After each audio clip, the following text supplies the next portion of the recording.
Lately, most nights have ended the same way. Frustrated, deflated, watching the Phoenix Suns unravel in increasingly inventive ways. Their losses have become an art form of disappointment, a gallery of missed opportunities and head-shaking moments. And facing the Boston Celtics, this night was no different. But strangely, I wasn't angry. Maybe it's me. Maybe the expectations have gotten so low that losing by an average of 22.8 points per game over the last 5 games is the new normal. Maybe I'm numb to it all. This wasn't one of those games where the Suns stumbled around like someone trying to eat barbecue with no napkin, messy, careless, and completely unprepared. This time, they didn't look like they lost. They didn't look overwhelmed. Not like a week ago when Boston dismantled them by 30 and sent the Sun homes licking wounds and searching for a soul. No, tonight was something else. Tonight was a reminder, a measuring stick, a demonstration of how vast the chasm is between a team searching for itself and a team that knows exactly who it is. Because the Celtics, they're the reigning NBA champions, and they carry themselves with the swagger and precision of a team that plans to keep that crown. Every possession is calculated, every rotation refined. They operate like a machine built for the postseason, humming with confidence and cohesion. The Suns, there's something entirely different. Still burdened by a roster stitched together with more ambition than logic, still plagued by an identity crisis that stretched across 2 turbulent seasons. And while they showed effort tonight, flashes of competence, moments of chemistry, it only served to underline the truth. Sometimes you can play well and still just not be good enough. Because, Matthew, there's levels to this. Boston is on one, Phoenix is not. So as the season winds to a merciful close, we're left with that sobering truth echoing in the distance. The Suns were humiliated tonight. They were simply outclassed. And sometimes that's harder to swallow. Yeah. So it was a big dick. Yeah. And they were choking on one tonight. They were, man. They were gargling that Celtic cock. Yeah, let's just do let's play the other pod from the Celtics game last. Let's just do that one. Just play the same one over again? Yeah, same one again. Let's do that. No, because we have some other things to talk about.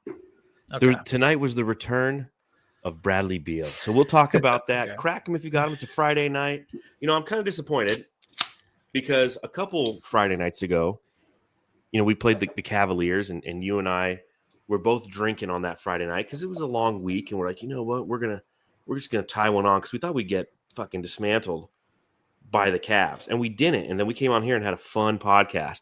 And tonight, I didn't do that. I didn't drink a whole bottle before this because I felt like the Suns are just in a completely different state. So I'm gonna drink a couple beers here tonight and talk Suns with you. Sound good? Sounds good. All right, crack them if you got them, Suns fans.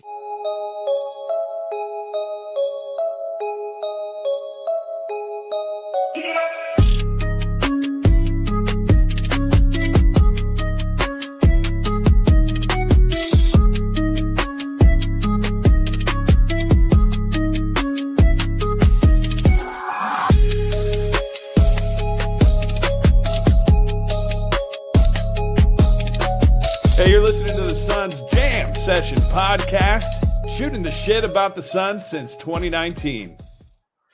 It was a 20-point loss for the Phoenix Suns tonight to the Boston Celtics, the reigning NBA champions, which brings me to my first question.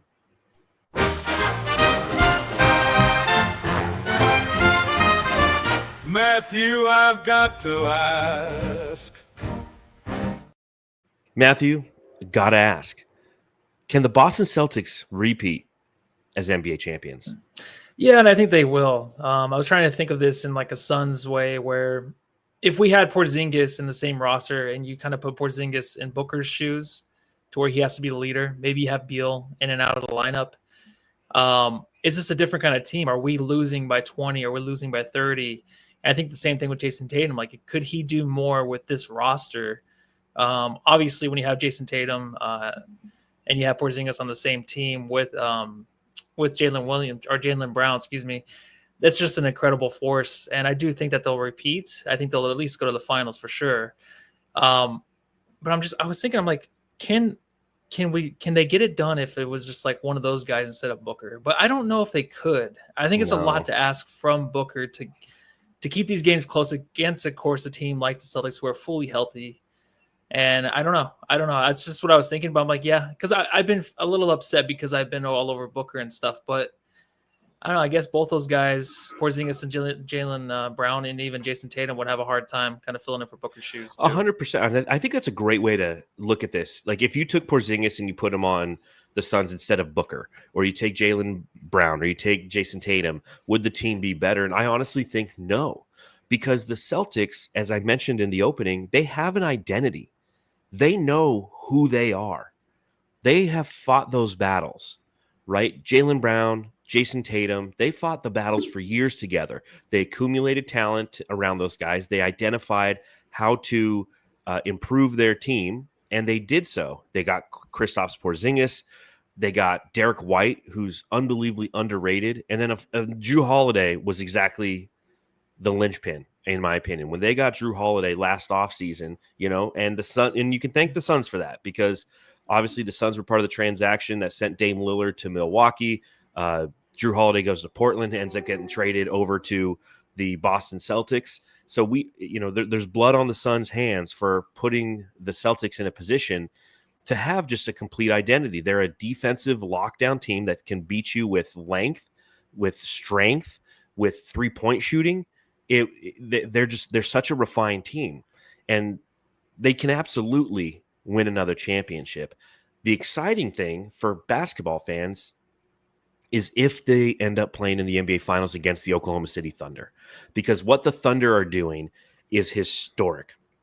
The way that they're beating their opposition, I think that they're over plus 1,000 in point differential this year, and I think there's only like 2 other teams that have ever done it, like the 3 other teams, the 72 Lakers, the 71 Bucks with Kareem Abdul-Jabbar, and like the 96 Bulls. I mean, they're in this rarefied air of having the ability to shut you down and still score. So to see them clash with Oklahoma City, or OKC clashing with Boston, I mean, that could be something that's really fun and amazing to see, and I don't know what to expect. But that being said, I feel like if that series were to occur, that Boston would be the team to come out on top, because of the way that, both teams definitely have an identity. But I think that because they are so effective at shooting the 3-point ball, they're going to have the ability to blow OKC out in a couple games, and that might swing that NBA Finals eventually. Yeah, and if you look out west too, I just think it's really tough to get to the finals out west. And when you do, maybe you're dog shit tired by the time you do have to play. What makes it so tough? Yeah, well, I mean, if you're going to go ahead and look at the Warriors right now at the 5th seed, like that's a tough matchup, right? They dismantled the Lakers the other night. They're an incredible team right now with Jimmy Butler. The fact that the Lakers have Luka and obviously LeBron James in a series where in the regular season hasn't looked too good, but if you slow things down, you're kind of dissecting a team. They have a chance against anybody. The Nuggets goes without said. The Rockets are incredible. They can make it. They're a wild card out of the West, obviously. I don't think they're going to make the finals, but they're going to be quite the matchup against anybody. But even if you go against the Clippers, the Timberwolves, who look better now, those are now, what is that, 7 teams right now out West, where it's like you're going to have 3 rounds where you're just duking out with these dudes. And over in the East, I just think the Cavs and Celtics. I think obviously the Pacers and Knicks are fun. I think the Knicks are going to be absolutely fun. I'll root for them, but they're not it. And I hate that, because all season long I've been a big fan of the East. I've been a fan of the Knicks, the Pacers, and the Bucks kind of bringing it on a little bit, but of course the Magic kind of fall out. And then the Pistons, those dirty dogs, they're going to be quite the matchup, but they're just going to be there for the fight. I think that when the Celtics play the Cavs in the Eastern Conference Finals, if a team can steal like 2 road wins or whatever, and the series is over in 5 games, then it's like, all right, you're kind of well rested again, Celtics. They're going against a team that's just kind of battered, showing up in the finals. So I can see them winning it for that reason. I love the Thunder, but the Celtics have been there, done that, and plus they're going to play a team that's going to come in there just like fucking drenching with sweat. Well, it'll be interesting to see what that path ends up being for OKC, because a lot can happen right now. I mean, Houston pretty much has the 2nd seed locked up, but Denver, LA, Golden State, Memphis, and the Minnesota Timberwolves, and even if you throw the Clippers in there, like the 3 seed to the 8 seed in the Western Conference are separated right now by 2.5 games. So a lot of different things can happen. And if you're OKC in a perfect world, you're going to end up playing the 8 seed. That could end up being Dallas, maybe even Sacramento. We'll talk. We'll get back to the Suns here momentarily because obviously with this loss and Sacramento winning tonight, the Suns are now 2 games out of the play-in. So their season's pretty much on life support at this point. So the first round, in my opinion, for OKC will be easy. The second round, that's where it gets interesting because you're going to play the winner of the 4-5 matchup, and we don't know who that could be. Now, imagine a world where somehow that 4-5 matchup becomes like a Memphis or a Houston. I feel like those teams become somewhat easy for Oklahoma City. Okay. It's the Western Conference Finals where you're going to end up playing probably a Denver is my guess. Like I could see OKC versus Denver in the Western Conference Finals. And to your point, that's where they become the battered bastards of Bastogne. And the same thing's going to happen on the Eastern Conference side for the Boston Celtics. They're shoot into the 2 seed. So they're going to play a team like Orlando or Atlanta in the first round, easy. Second round, they're going to have like the Knicks or the Pistons, which is a little bit tougher. But that Eastern Conference Finals, if they play the Cavs, like same thing. So I feel like it's going to be kind of an even battle come the finals, and then it's just going to be mano coaching and execution and defense and 3-point. I think it could be a fun finals. Yeah, I honestly think if the Clippers can match up with the Thunder in the first round, like that's going to be quite enticing to see it maybe go 6 games. I'm just saying, like anything can happen. Like the Clippers are always that team still after 4 years, kind of just getting their way in the play-in and trying to figure out who they want to play in the playoffs in a way. You know what I mean? Like they kind of always try to settle for like, oh, we want to play the number 1 seed because they're overrated. It's always usually the Thunder. Yeah. Now, so it was like the Jazz a few years ago. Can't pick a real team out west. I can't do it yet. I know the Thunder look incredible, but maybe it's just like the Suns 64 win season where it just kind of scares me a little bit. You know what I mean? What are they going to get 70 wins this year? Yeah, they could. They could. Wins. And is it 72 wins? Is that the record? That's the mark. No. I know the Bulls got 73. 73-9 was the 2016 Warriors. 72-10 was the 96 Bulls. Yes, that's what it was. Okay. Yeah, but I mean, history could repeat itself. They could have that amazing season, end up playing against Luka in the second round, obviously not in a Mavericks jersey, but in a Lakers jersey, and then he beats them in 7 games.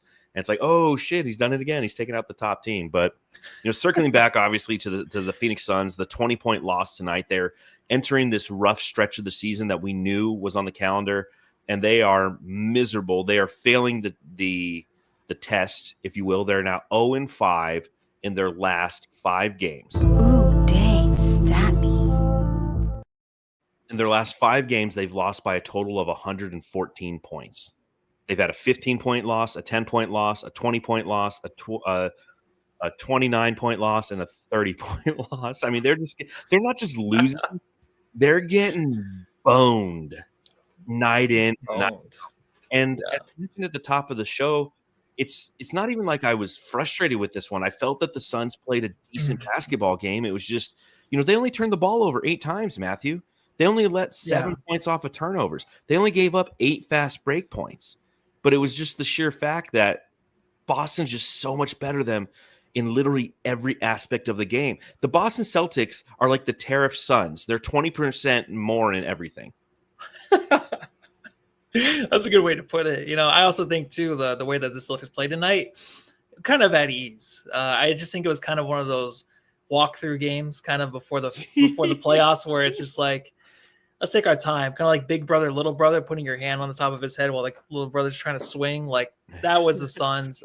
It was a good effort. Obviously, Booker loves playing in Boston after getting 70 points there. And I think that he is obviously trying to come back, trying to make those runs. Like the Eddie Johnson keeps telling us, like, hey, Suns can still make a run here. It's like, no, they're not. Like once they're down by 8, it's games, over, dude. Yeah, exactly. But you can see that Devin Booker wants to try to get as close as he can, and the other players feed off of that, and they're just not nearly as good as the Celtics team. It's scary how good that team is. The Boston crew, who's calling the game for Boston, great practice game for us. You really want to execute your offense, just call the Phoenix Suns. It's the best way kind of to work on what you need to work on. You're not going to face much resistance against this team. Because Suns don't know how to play basketball. I don't know. Like, right? Like, I feel like when they go out there, they're still trying to figure shit out. Yeah. Constantly. It's with just 5 games left in the season. They're there's trying no to figure comfort shit with that out. team. So, yeah.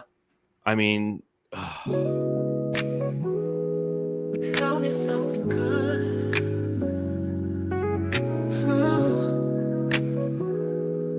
Tell me something good.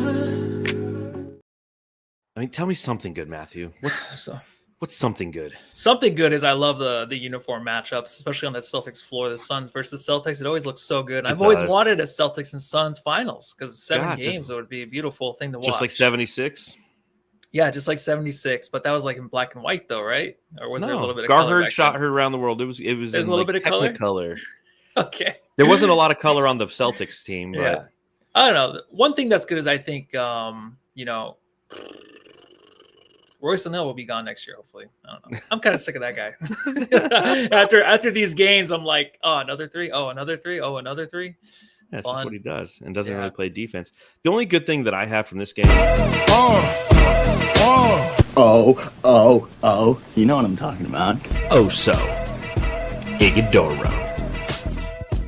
Like Oso looked good. He was 6 of 8 from the field. He had 12 total points, 7 rebounds. It sucked because I think he had, let me check, first half he had 10 points. And his career high is 12 points. And he was on 12 points for like the entire second half. And I'm like, dude, just get the guy the career high. But he looked good. It's a tough matchup. Yeah. Again, every position, the Celtics are better. Every position. This is where you miss Kevin Durant. Because when Kevin Durant's out there, you're like, well, at least at that position, our guy's better than their guy. And even against Boston, that's not necessarily true because if you match up Durant versus Tatum, you could definitely have a good debate. There could be a good conversation about that. But tonight is one of those instances where it just showcases the void between the Celtics and between the Suns, how we are truly a poverty team. And Oso looked well and good considering the matchup he faced. He's doing a lot of the little things right. And it's one of those things that I watch and I go, well, for next year, that'll be nice. Suns, SUNS, see you next season, right? I don't think a lot of these players are going to be back, though. Well, Oso is. He's a rookie. I know, but maybe Ryan Dunn. But that's why I can't get too attached to these guys. I feel like there's going to be just big moves, obviously, but I don't think a lot of these guys will be back. I wouldn't be surprised if it's Booker and one other dude and everything else changes because I just feel like that's what's going to happen here because you're not winning any game. Even with Kevin Durant, this is still like a blowout to me. I think it's just obviously – the try would be a little bit, I don't know, honestly, because I feel like the Suns, when they have Kevin Durant on the floor, getting back on defense is always such an issue too with that guy at times. If he misses a shot or, struggles and lands on the floor multiple times, like that's always an issue to get back, get stops. But this Suns team right now, I can only see maybe Booker, Ryan Dunn, but I feel like Ryan Dunn might be included in a trade. So I don't know. I'm not attached to any of these dudes right now. Like if we were to get rid of anybody, I would be okay with it. You're in full on blow it up mode. No, I mean it's not blow it up for picks and stuff. It's blow it up like upgrades or something like, you know what I mean? Like let's get better guys in here, maybe a good 4 or 5 players instead of having a top heavy like 2 players and then everyone else is kind of mid. Like I feel like it's just going to be like 4 or 5 great players together next year, hopefully. Well, yeah, and again, it's sad when the opposing team's broadcasting team is I can't believe that was said. Oh, they're just eviscerating you. They're laughing at you, saying, "Hey, you want to get," but they're not wrong. That's the thing, and we've known this for quite some time. It's like, and I've written articles on Bright Side of the Sun about this very topic, where it's like, hey, if you suck at something, play the Phoenix Suns. They're gonna give you confidence in what that is. We've played teams like the Orlando Magic, who are the worst 3-point shooting team in the league, and they have their best 3-point shooting night against us because our lack of adjustments and our lack of coaching, they sit there and they go, listen, guys, you got to do like Coach Bud, though, because Coach Bud does the same thing every time. Yeah, no. He always says everything with yeah, no. He goes, no. He's like, yeah, no, they're not very good from beyond the arc, so we don't need to guard the arc guys. And the Suns are like, okay. And then Jalen Suggs starts like stroking threes.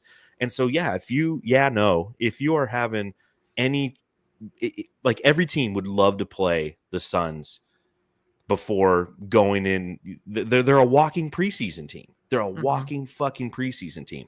And of course, the big news tonight, ladies and jamsters, it was the return of Bradley Beal. And she said, you're not the only one, but but you're the best, Bradley. Bo, bo.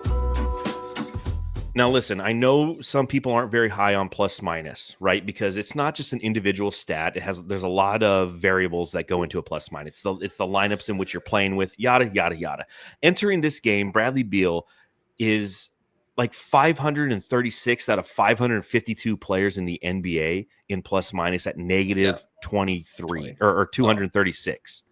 Tonight, he was a negative 23, the worst on the team.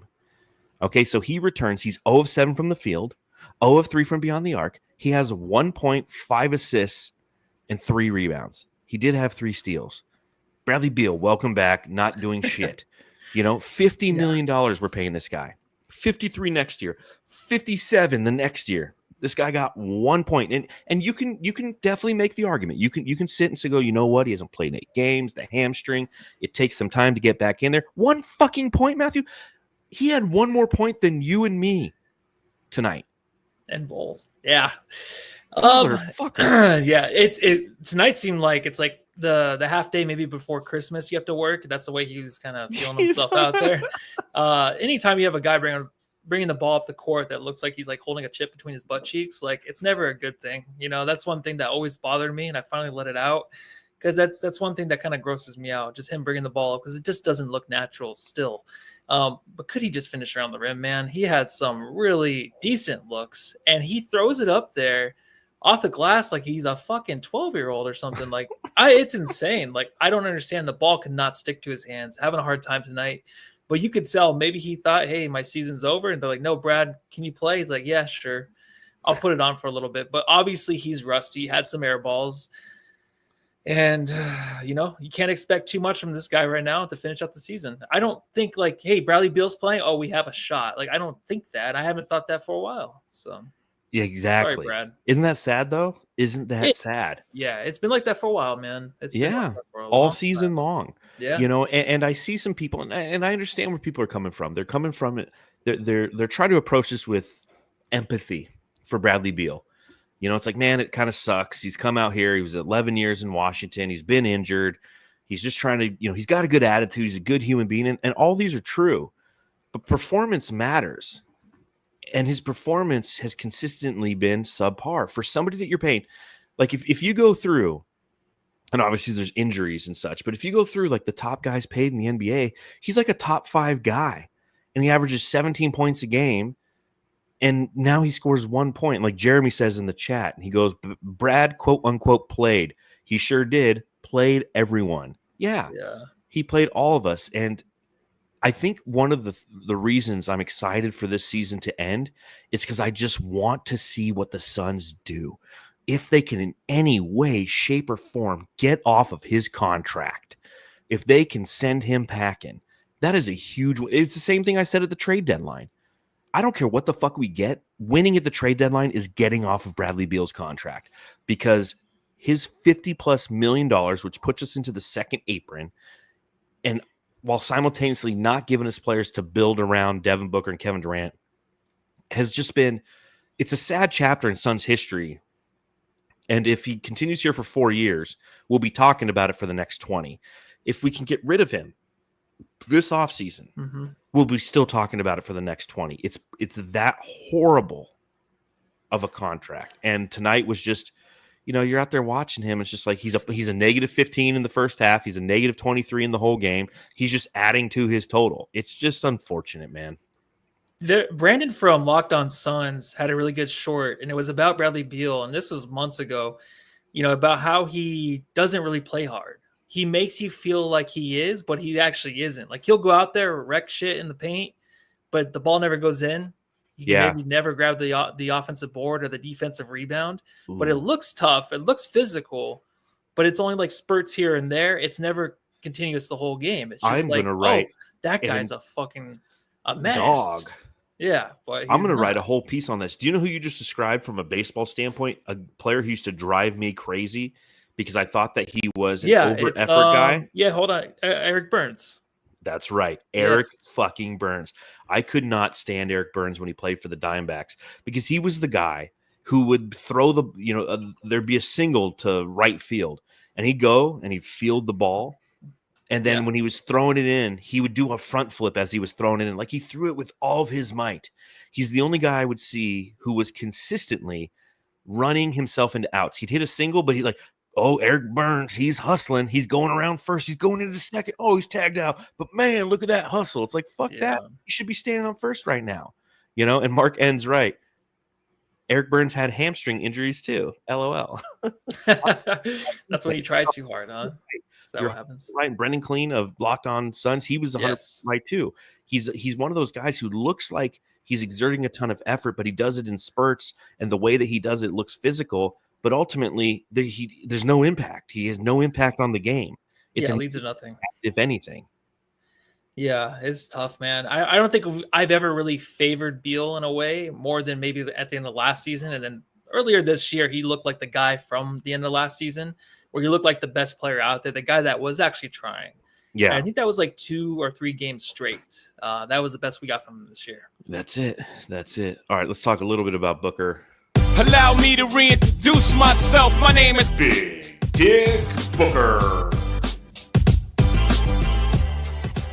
Booker ends up with 37 points, just a little over half of the 70 he scored there 8 years ago. 15 of 29 from the field, 2 of 6 from beyond the arc, 6 assists, and 5 rebounds. Only 2 turnovers because, again, this team didn't turn the ball over much. He looked dialed in early on, and I felt like this could have been a big game for Booker. When it's all said and done, he got 37. I'm not surprised, but because of the flow of the game, it just didn't feel like it was an impactful 37. Yeah, I've always wondered like what he wanted from the front office too. Watching games like this, because I think a lot of these guys that have come in, like Colin Gillespie, a 2-way guy, Nick Richards off of a trade, Cody Martin obviously getting big minutes now, 15 minutes. But a lot of these dudes, they're coming in and they're impactful, but they're not good enough, right? They do try, but they're just obviously not. I'm not even talking about against the Celtics. They're just against any kind of NBA competition. They're not enough. In a game like this, it seemed like he was kind of enjoying hassling the refs, just kind of making himself known, like, hey, if you're going to call a foul at the other end, you better give it to me at this end. And I feel like him bitching kind of led to a lot of calls being called, even though they weren't fouls. So it was an aggressive game by him, I felt. But also, these guys are on the roster right now, too. Like, moving forward, where I kind of felt like he maybe took over the season with that 4-game stretch, the winning streak. I kind of thought that maybe he took over in a way. So I don't know if you think this, but do you think that the front office made these decisions without Booker? And he's like, all right, listen, like you got to start listening to me moving forward. Like what if the Kevin Durant thing was like, he didn't really want that. Obviously he likes playing with him, but like, what if he didn't want the Beal thing? What if he didn't want Budenholzer or Frank Vogel last year? Like maybe those weren't his decisions and he's just kind of along for the ride, but maybe he is the guy that's flying like the jet now, where he's just kind of taking control moving forward. So that's why I'm interested to see how this team moves forward with this roster and the coaching decision too. So I don't know if you'd think of that or kind of just, No, because like I think he always has had input. I mean, I think that as the franchise player, especially during the Sarver era, I think that he was very plugged into what was going on relative to decision making because him and Sarver had a special relationship. I don't know if he has input, and I don't know if it matters. I mean, it matters obviously if he's the one driving these. Yeah. Because obviously they've been very poor decisions, and it just goes to show you that players should not be general managers. LeBron James has proven that time and time again. I hope that he just has input. I hope he's not the driving force behind it, because if that's the case, if the book ever comes out and that's what happens, it's a very disappointing, obviously, result for this team. Yeah. Yeah, maybe that's the reason he really wants to stay too, because he's like, some of this is my bad. You know what I mean? He's like, they actually gave me what I wanted, and that's they got him the super team. You know, he always wanted a super team to come to him, and it came to him, and he hasn't done jack shit with it. You know, no, not at all. It wasn't the super team that went to the finals. Nothing. No, you know, super team Suns have been nothing but a disappointment, and you know, there's going to be a day of reckoning, and who knows if it'll be this off season or if it's going to be, you know, because you got to think like here. I think it's after next season is when he's eligible to sign that next max deal, and that's the third max for him. That's going to be a big fucking contract. And there's going to be like a day of reckoning or a decision day for the Phoenix Suns if that's the route that they want to go. If they want to ride off into the sunset with Devin Booker as their guy, paying him $70+ million a year, knowing that his physical limitations are going to start to occur, and whether or not that's worth it, because he showed since the super teams have arrived, he has showed that he can't carry the team, that he's okay sitting back and letting KD carry the team.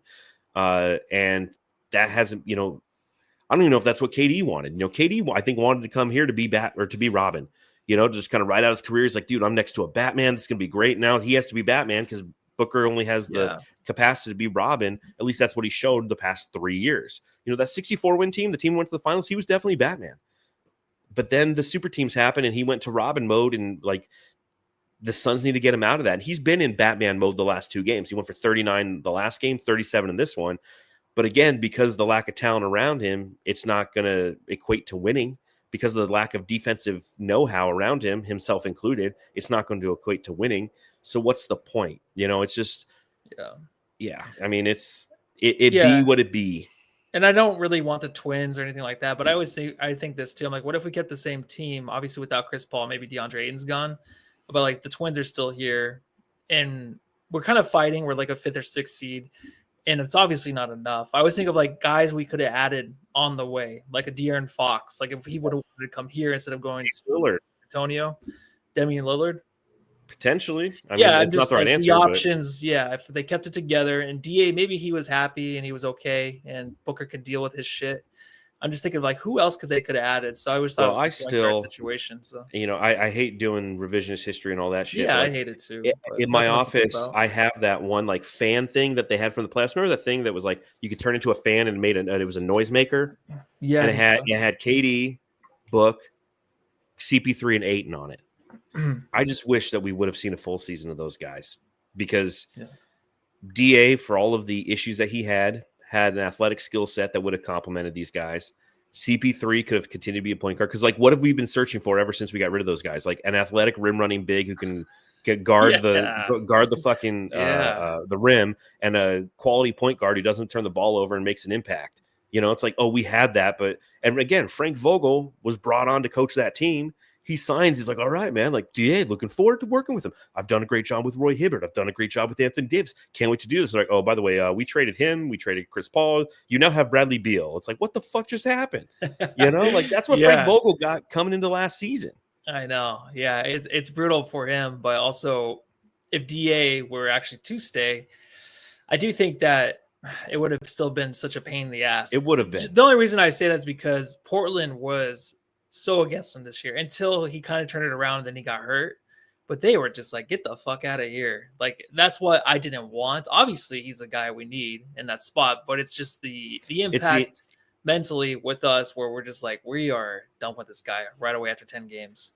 Yeah, that's obviously, the thing that happens. The further you get away from a situation, you forget the negative parts of the situation, and that was the situation. It was the mental side of DeAndre Ayton. It was his engagement. It was his consistency that drove us crazy. And paying him $30+ million for that was the challenge. That was always my challenge, DA. The moment that he became a max center, I'm like, dude, he's not going to be able to earn this, and it's going to frustrate him. It's going to frustrate his teammates, and ultimately he'll be gone. So, all right, well, let's do this. The Suns Jam Session Subreddit Stakeout. I didn't have a ton of Subreddit Stakeout, but I did have, guess we're not going to guard Booker like he's Ben Simmons or some shit, because obviously he was going off. Grayson Allen coming in, about to take some knees out. Oh, wow, I forgot about that. Bud's like, fuck it, I'm going to get fired anyway. He's been like that for a while. I know. And the only other one I had, there wasn't a lot of good ones. It was a lot of, Boston analyzing their team, being happy, obviously. But they said JB, Jaylen Brown, looks like a velociraptor when he jogs. The Suns Jam Session Subreddit Stakeout.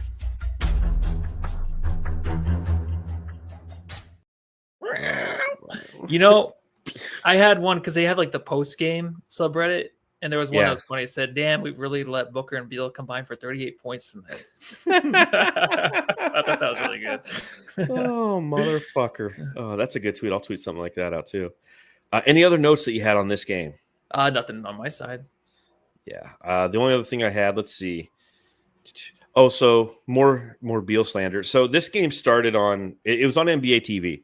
Obviously, local blackout, but I saw the pregame show. And like Isaiah Thomas was on the pregame show, right? The person that a lot of people are just kind of standoffish about because of his relationship with Matt Ishbia. That guy, yeah. A lot of there's a lot of similarities to what this team is and what Isaiah Thomas did to the Knicks when he took over as general manager, right? He completely obliterated draft capital. He got a ton of stars, and the team was fucking average. And so you take a look at this team and you go, you know what? This does have what feels like fingerprints of IT. So Isaiah Thomas was talking about this game. He's like, well, one thing that's very important is Bradley Beal comes back tonight. He's somebody he's a physical scorer. They need a physical scorer. Obviously, with Durant being out, he's going to be able to provide that. He's an average defender. You wouldn't say he's a great defender, but he's good enough. And like the whole time I heard him talking about Bradley Beal, I'm like, I can imagine him on the phone with like Matt Ishbia saying the same spiel 2 summers ago, trying to sell Matt Ishbia on what Bradley Beal is. And it's all bullshit. It was all bullshit what he was seeing. And then you go and you take a look at what happens during the game, and there's this play where he runs a high screen and roll with Ryan Dunn, and Ryan Dunn comes off the screen and roll, and he's wide the fuck open in the paint. And Beal's just head down, bouncing the ball off to the right, not even looking. And it's like a play like that right there. It's just like his complete lack of court awareness was so frustrating to see. And so I think if we do keep Bradley Beal next year, we need to send him to the summer league. Oh my God! So we can win a championship there? No, just so he gets more reps or something. So like figure something out. I don't know what it is. You know what? Oh my God, that just really depressed me. If we keep him next year, dude. And it also is one of those things where it's like Isaiah Thomas is like, you know what? What was really fun is before the season, the hype. That's what you really want. Oh yeah, you want the hype, and then the season. Who cares about the fuck the season? The hype's amazing though. Yeah. All right. Well, I'm not doing. I forgot he was in the front office. Damn. He's not in it, but he's around it. I know he's around it, but he's in his ear. He's around it just enough to make you question things. So. Remember when they announced him, and then like there was backlash? And big time. Kind of rescinded it a little bit. It's big like, time. No, actually, he's not with us. Yeah, but he is. It's like, especially in Phoenix, where it's like we just went through having an owner who's like accused and alleged, and ultimately was proven that he was inappropriate with employees, especially of the females, and like that's exactly what IT. It's just well, that's the way we gross. Are too. But, just gross. Yeah. All right. Well, up next Sunday we play the New York Knicks. Do we win this one? Do we win this one? I think it's gonna be an interesting game. I think it'll be closer than obviously the Celtics games. I still think we lose though. I do too. That Celtics teams, they're fun. Or I'm sorry, the Knicks. I wish they had a little bit more on that team because I really want them to go to the finals. But they had a good run in the beginning of the season. They're back. They're a basketball team now, and they have one of the best players that I like to watch, Jalen Brunson. So even though he is a guy that does whine, does complain, and can get on my nerves at times, but that's a guy I wish the Suns had as their point guard. Anyways, but I do think it's a loss for sure. Yeah, I don't see a world where they just have the ability to consistently compete. It's the Suns. I mean, that's been the challenge throughout the entire season. So this could be potentially be a loss. They're 2 games behind Sacramento right now. Do they catch Sacramento? No. Do they? So the last game of the season is against Sacramento. Do you think that they'll be in a position to have that game mean anything? No. That day they could win. If they beat Sacramento, they can get a play in. No, I think they'll be down like 4 games in the next 2 games. Next 3 games, they'll be 4 games out. They'll be done. Well, there you go. I don't disagree. That's how I'm feeling. So, all right. Well, Jamsters, we'll see you on Sunday. Is that like a 6 o'clock game or is that an afternoon game? 4 o'clock. Okay. I like these 4 o'clock. It's only 7:30. I can go finish a beer and watch a movie. Have you watched Den of Thieves? No, you asked me that last time, I think. Did you ask me that? Someone asked me that. I asked it in the Suns Potter Fodder chat. No, I think he asked me last pod. Yeah. Yeah, I highly recommend it. And Den of Thieves 2 recently came out on Netflix, right? And I know that the rewatchables, they did Den of Thieves, and I haven't listened to it, but I was like, hey, if they're doing it, let me check it out. And then I watched it, and it was a good movie. Is it good? Ooh, 50 Cent. Nice. Yeah, 50 Cent's in it. O'Shea Jackson, what's his face? Ice Cube's kid, Gerard Butler. I mean, it's actually a movie where you're like, you know what? This is nice. This is a good action movie, good heist movie, right? What's it on? Is it on Netflix? Oh, it's And Netflix. you like rent it for $4. But Okay. Den of Thieves 2 is on Netflix. And you don't have to do that. Got it. But yeah, I mean, check it out. If you're looking for, a nice date night, you want to watch a heist movie, I was pleasantly surprised. Yeah, let me check Movies that out. suck. Movies always suck now. Movies Or do the remakes suck, of old yeah. things. Especially, we're watching Better Call Saul right now too, so it's hard not to watch that. Yeah. It's getting really good. Where it's just like What season are you perfect on? every scene. It's second season. Just started that kind of. So Chuck is still there. Chuck's still there. Yeah. Yeah. Hopefully Cole's not watching the pod right now, so don't spoil anything. Well, no, I mean, when he moves to Colorado, it's a big deal, and it hurts Oh, Saul's, yeah, there you emotionally. So, Yeah. Okay. all right. Well, appreciate you, Matthew. Appreciate everyone who decided Appreciate to you. come for this therapy session. We'll see you on Sunday after the Suns lose that game. And then we only got 4 more. And I don't even think we're going to do the last game of the season. I don't even think we're going to do a pod. I think we're going to be getting together. Gavin from the Aussie Suns Fan Podcast is going to be in town. I think we're just all going to meet up somewhere and go watch the game and enjoy I'll post each my other's phone company. up and just you guys can watch us for an hour hanging out and drinking. That's exactly what we'll do. Let's do that. Done. Okay. All right. Well, That's a good way to end it. tell them what to do. Go home with him.